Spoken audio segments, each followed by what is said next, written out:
here.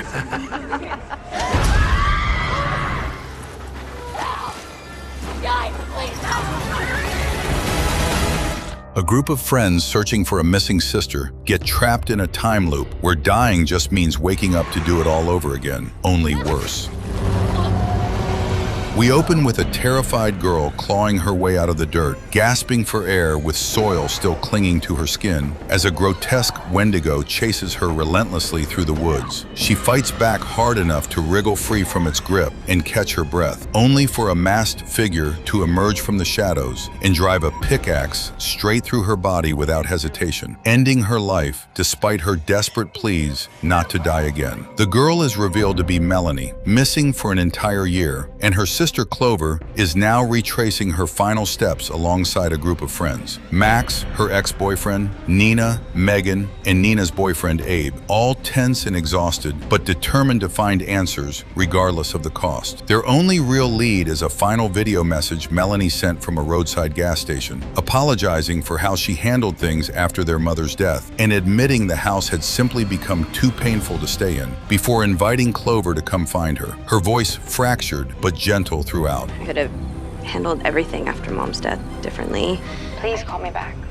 I miss you. The message cuts off, and there's been complete silence for a full year. Since standing at that same gas station now, shadowed by grief and unresolved tension, Megan, ever the eccentric one of the group, suggests a good luck ritual, insisting they hold hands and clear their minds to ward off whatever strange energy she claims to be sensing. Nina teases her mercilessly about her track record with psychic hunches, referencing the infamous time she accidentally exposed an affair between her own father and Max's mother through thin motel walls. And unfortunate timing, which is exactly how Max and Megan ended up step-siblings. Still laughing about the story, the group humors Megan anyway, closing their eyes and holding hands, only to be startled seconds later by a massive speeding truck that blares its horn and nearly runs them all down, entirely scattering them in a panic, though thankfully no one gets hurt. Heading inside for coffee, Clover meets Hill, the station's older attendant, who watches her with calm, quiet suspicion and mentions people frequently go missing along the road to a place called Glore Valley, especially during the rainy season. She's gone missing, but up a ways a bit in Glore Valley.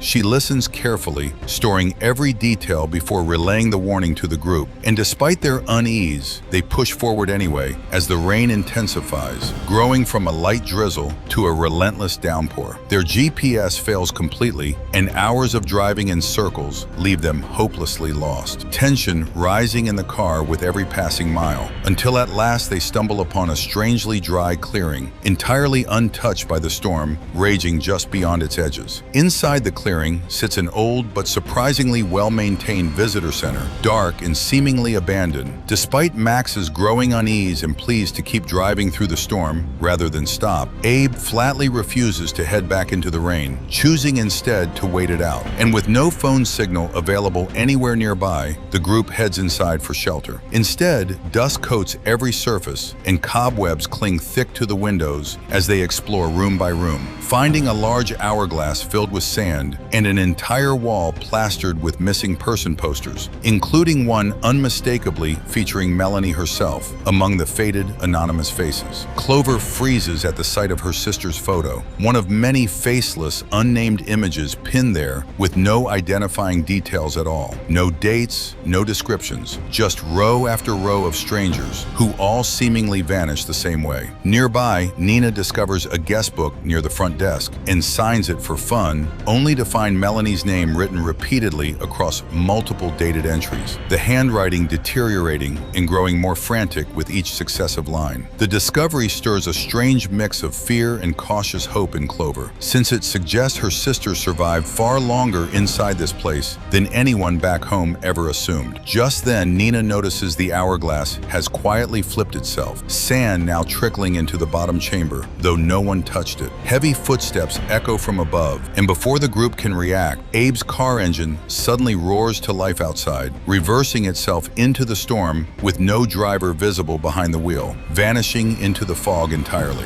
Panic sets in. Can we do a phone check again? As they search desperately for a working phone or landline, eventually discovering a hidden lower level beneath the center itself, before the pickaxe-wielding assailant finally catches up and kills them all.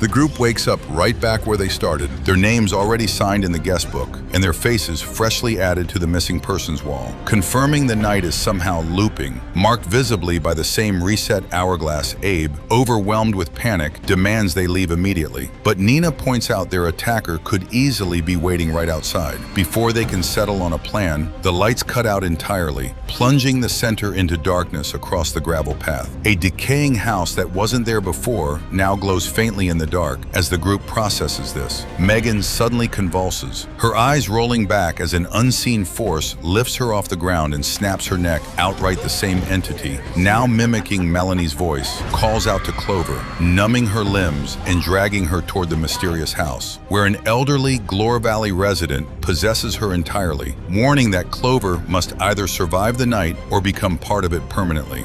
You either survive the night or become a part of it. Max chases after her, despite the group's objections, while Abe and Nina attempt their own escape, only to run into a towering creature that forces them back toward the center, where the masked assailant finishes them off. Meanwhile, the possessed Clover kills Max herself, only to be struck down by Abe's own stolen car, now driven by the same masked killer, and she succumbs to her injuries shortly after. Resetting once more, the group realizes they're trapped in a repeating cycle, with only 13 total attempts before permanently vanishing like everyone before them. Desperate, they barricade themselves in a bathroom and drink from the tap to survive until morning, only to discover the water itself is poison, sending them into violent, blood-coughing convulsions until they all die. Once again, as Clover fades, this time, Hill appears beside her, calmly revealing his connection to everything happening and urging her to keep pushing forward rather than stand still. You almost made it. You don't survive by sitting still. Hinting she's closer to escaping than she realizes, before the loop resets yet again. Determined to finally uncover the truth about Hill and what really happened to Melanie, the group starts actively searching the visitor center for real answers, instead of just waiting out each night. Digging into local history, they uncover the story of a catastrophic mining disaster in Glore Valley 2 decades earlier, where engineers dug too deep and triggered a collapse that killed over 1,000 people. Hill, originally brought in as a trauma specialist to help survivors, watched as the entire town was eventually swallowed by the earth itself, explaining why the visitor center now sits so isolated. Oh, there's a way out, but not without a prize. Pushing further, they find an old VHS tape revealing the horrifying truth. Anyone who fails to escape by the 13th night gets transformed into a Wendigo permanently. Agreeing their best shot is confronting Hill directly. Tension boils over into an argument about strategy, and an angry Nina ends up injuring Abe with a pickaxe herself. While she stays behind to tend to him, Clover, Max, and Megan head into the woods after a hint from Hill. Back at the center, Abe and Nina are quietly killed by the masked assailant, while the trio in the woods runs straight into actual Wendigos. Megan gets overwhelmed and taken in the chaos.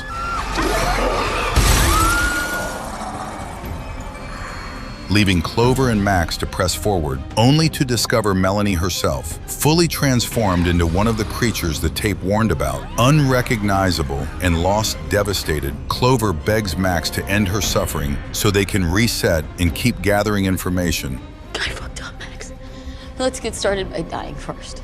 He reluctantly grants her wish, slitting her throat, then drinks the poisoned water himself once nothing's left to lose, dying with a final cry of anger directed at what remains of Melanie before the night resets once more across several more grueling loops. The group keeps getting hunted down by both the masked killer and the Wendigos, each reset chipping away further at their hope. Though they refuse to stop searching for Hill, a flashback finally reveals the full argument between Clover and Melanie following their mother's death. death, the exact rift that drove Melanie away in the first place. A memory that continues to haunt Clover deeply. I can't just sit here and waste away becoming something I'd hate. Waking up on their 13th and final attempt, the group's bodies now visibly deteriorating toward full Wendigo transformation, they realize Megan is missing again, having apparently survived long enough to follow Hill into a network of underground tunnels. Chasing her trail and fighting off more Wendigos along the way, the group gets ambushed by the masked assailant, forcing Clover to split off alone in pursuit of Hill. After one final, painful confrontation with what remains of Melanie, forced to put her sister to rest for good, I love you, Mel.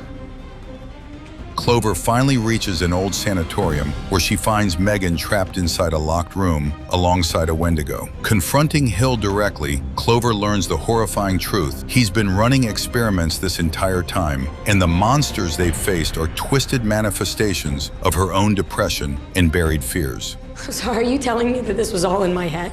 While he isn't looking, she swaps his coffee mug beneath the same poisoned, dripping tap water from earlier. Someone always has to die. This time, it's you. And he dies after drinking it. Grabbing his keys, she frees Megan from the locked room. Immediately, with the masked assailant finally destroyed by the rest of the group, everyone flees together through the tunnels, chased relentlessly by the remaining Wendigos, narrowly escaping just as the hourglass finally runs dry.